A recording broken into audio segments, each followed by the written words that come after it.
देश, काल, पात्र, तीन चीजों की बात सबसे पहले शुरू होती है और सबसे पहले आती है जब हम एस्ट्रोलॉजी की बात करते हैं। आपके हिसाब से एस्ट्रोलॉजी की शुरुआत कहाँ से होती है? क्या देश, काल, पात्र से ही होती है या उससे भी कुछ डीपर है जिसको इंसान को देश, काल, पात्र से भी पहले समझना जरूरी है? बिगिनिंग ऑफ एस्ट्रोलॉजी देश, काल, पात्र से ही होती है। वाह। ठीक है। सेकंड पे आता है पंचांग, किस मुहूर्त में आपका जन्म हुआ है। आप सीधा कुंडली पे नहीं जा सकते, आप किस मुहूर्त में आपका जन्म हुआ है। तीसरे पे आपकी आती है सूर्य और चंद्रमा की स्थिति। ऋषि पराशर ने सबसे पहले सूर्य और चंद्रमा से बनने वाले योग ही क्यों बताए, बाकी ग्रहों के बता सकते थे। क्यों? क्योंकि सब कुछ सूर्य और चंद्रमा के अराउंड रिवॉल्व होता है। इन्हें राजा और रानी कहते हैं। ओके। ठीक है। इनफैक्ट मैं इतना भी आपको बोलूंगा कि अगर किसी की कुंडली में सूर्य और चंद्रमा प्रबल हैं तो उसकी कुंडली, उसकी नाव जैसे तैसे पार हो जाएगी, चाहे कितनी भी बुरी महादशा हो, कितनी भी बुरी अंतरदशा हो। इसका रीजन बता देता हूँ। क्योंकि सूर्य आपकी आत्मा को डिनोट करता है। आत्मा मतलब सोल आपके अंदर, जिसकी जर्नी चलती आ रही है जी। तो अगर आपकी सोल इंटैक्ट है तो whatever bitter experiences you are going to have, कोई भी bitter experiences अगर आपको होंगे, you will not turn bitter, क्योंकि आपकी सोल में स्ट्रेंथ है।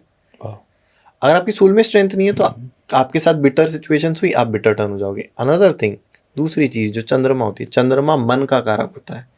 जिसके काबू में मन हो जाता है उसके काबू में सब कुछ हो जाता है। ठीक है। तो अगर चंद्रमा और सूर्य किसी की कुंडली में बैलेंस्ड है और सारे ग्रह बेकार हैं तो भी वो बाकी लोगों से अच्छा परफॉर्म कर देगा। तो टू आंसर योर क्वेश्चन, सबसे पहले देश, काल, पात्र होता है, फिर पंचांग होता है, फिर सूर्य चंद्रमा की स्थिति होती है, फिर ग्रहों की स्थितियां होती हैं। Wow. Is it like the mind body relation of a human being?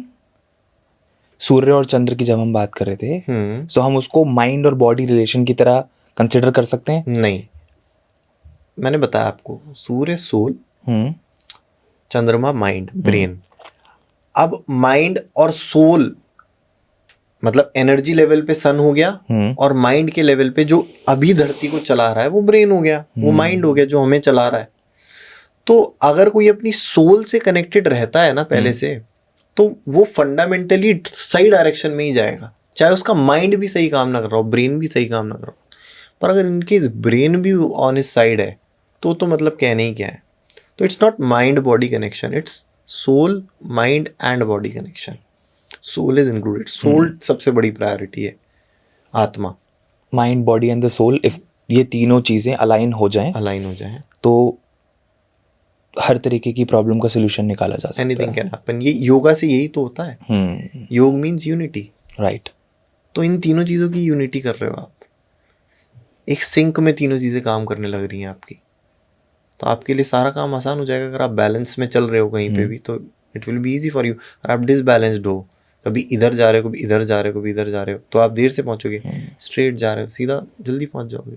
It alliance you in अ वे कि आप अपनी डेस्टिनेशन को आसान तरीके से प्राप्त कर सकते हो। यस।